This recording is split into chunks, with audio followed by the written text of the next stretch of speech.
ጤና ይስጥልኝ። ሰውም ኢትዮጵያዊም ያልሆነውን ጭራቅ ከህዝባችንና ከሀገራችን አናት ላይ አንስተን ማንነታችንን አክብረን እናስከብረን የምንኖርበትን ስርዓት ለመገንባት በጋራ እንነሳ። የአማራ ህዝብ በተፈጸመበትና አሁንም የተፈጸመበት ባለው የዘር ማጥፋት ዘመቻ ምክንያት ራሱን ለማዳን እያደረገ ባለው ተጋድሎ አኩሪ ድሎችን ተጎናጽፏል። ሊያጠፉት እስከ አፍንጫቸው ታጥቆ የመጡትን ጠላቶቹን በታላቅ ወኔና ጀግንነት እየተፋለመ በያሉበት እየደመሰሰ ራሱን እያደራጀ ከጠላት የማረከውን የታጠቀ ህልውናውን ለማስከበርና የወደፊቱን የኢትዮጵያ ሁኔታ ከሌሎች ኢትዮጵያውያን ወገኖች ጋር በመተባበር በጋራ ለመወሰን ትግሉን አጠናክሮ ቀጥሏል። እኛ አማራዎች በእያንዳንዱ ቀን ከምናደርገው የጦር ሜዳ ፍልሚያ ጎን ለጎን ራሳችንን የማሰልጠን የማስታጠቅና የማደራጀት ስራችንን ያላንዳች መዘናጋት አጠናክረን እንቀጥላለን። አደረጃጀቶቻችንም የተናበበና የተቀነባበረ አመራር ለመስጠት በሚያስችለን መልኩ ለማሰባሰብ የምናደርገውን ጥረት በጥሩ መንገድ በትጋት እየሰራን ነው።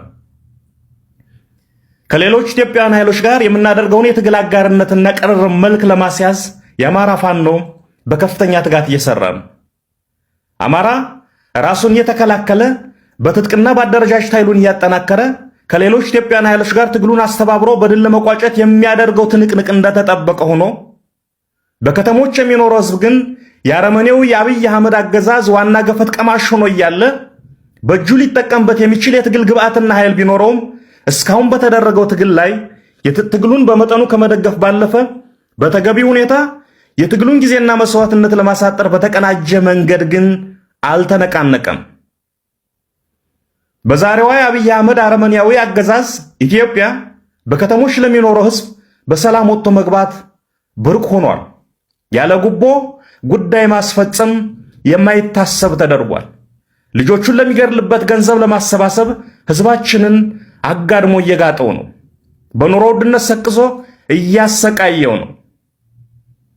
ከትግል መነሻችን ጀምሮ በተደጋጋሚ እንደገለጽ ነው የአማራ ህዝብ ህልውና የሚጠበቀውና በኢትዮጵያ ህዝብ ላይ የተጫነውን አገዛዝ ከነግሳንግሱ መቅበር የሚቻለው ሁሉንም የትግል ስልቶች በተገቢ ቦታና ጊዜ በተጠናና በታቀደ መንገድ አቀናጅቶና አዋህዶ በመምራት እንደሆነ ለአፍታም መዘንጋት የለበትም።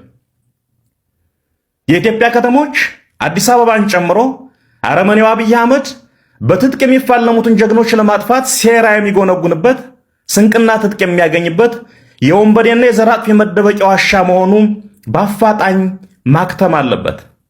በመሆኑም በከተሞች የሚኖረው ህዝባችን ነባራዊ ሁኔታው በሚፈቅደው የትግል አይነት ሁሉ እምቢተኝነትን በማፋፋም አረመኔውን ስርዓት ለመንቀል በቆራጥነት እንዲነሳ ጥሬን እያስተላለፍ የከተማ ትግላችንን በልዩ ሁኔታ የሚከታተልና የሚያስተባብር የሥራ ግብረ ኃይል ተቋቁሞ ተገቢውን አመራር እንደሚሰጥ እናሳውቃለን። ድል ለአማራ ህዝብ፣ ድል ለኢትዮጵያ ህዝብ። አዲስ ትውልድ፣ አዲስ አስተሳሰብ፣ አዲስ ተስፋ። ህልውናችን በተባበረ ክንዳችን። ህዳር 6 2018 ዓ.ም አርበኛ ዘመነ ካሴ